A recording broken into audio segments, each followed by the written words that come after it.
Dictation शुरू होगी 5 second बाद। 5, 4, 3, 2, 1 स्टार्ट। अमेरिकी राष्ट्रपति ट्रंप ने ईरान के बिजली और ऊर्जा ठिकानों को तबाह करने की धमकी देने के बाद पहले जिस तरह 5 दिन तक इन ठिकानों पर हमले टालने की घोषणा की और अब कहा कि कुछ और दिन की मोहलत दे रहे हैं, उससे यही लगता है कि वे समझौते के मूड में आ गए हैं। हालांकि रह कर वे ईरान को धमकाते भी हैं, पर उन्होंने जिस तरह होर्मुज़ समुद्री मार्ग खोलने के लिए भी समय सीमा बढ़ा दी, उससे यही लगता है कि वे किस तरह इस युद्ध से निकलना चाह रहे हैं। उनके ऐसे संकेतों के बाद भी यह कहना कठिन है कि अमेरिका इजराइल और ईरान के बीच छिड़ा युद्ध थम जाएगा। इसका कारण यह है कि ईरान बिना इस भरोसे अपने कदम पीछे खींचने के लिए तैयार नहीं कि उस पर फिर हमला नहीं किया जाएगा।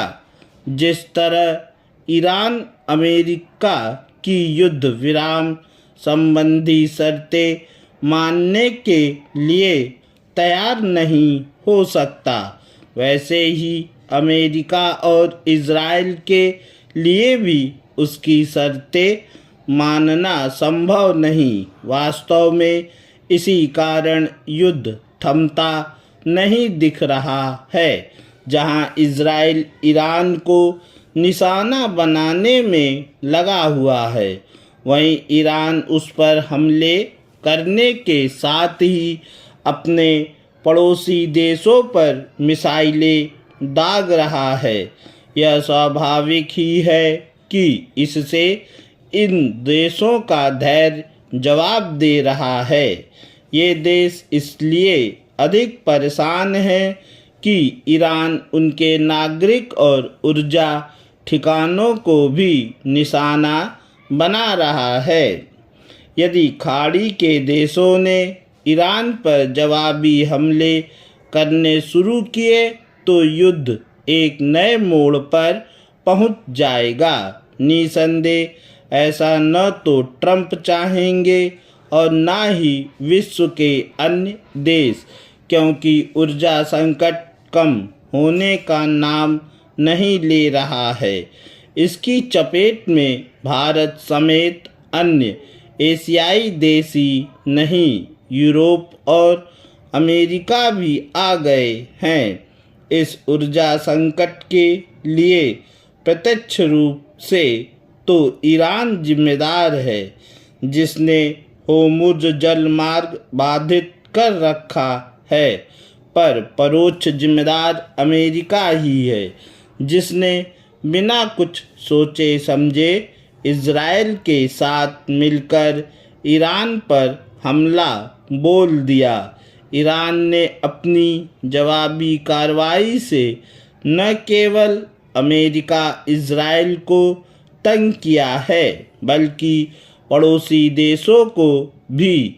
यदि ईरान और अधिक समय तक जवाबी कार्रवाई करने में समर्थ बना रहता है, तो अमेरिकी राष्ट्रपति को अपना रुख और नरम करने के लिए बाध्य होना पड़ सकता है।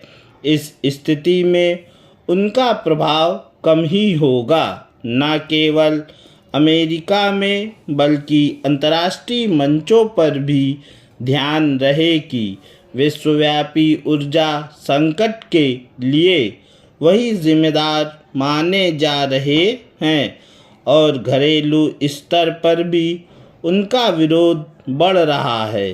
ईरान युद्ध के पहले उन्होंने जिस तरह वेनेजुएला पर हमला किया और अपनी मनमानी टैरिफ नीति से अपने मित्र देशों समेत दुनिया भर को तंग किया। पूर्ण विराम।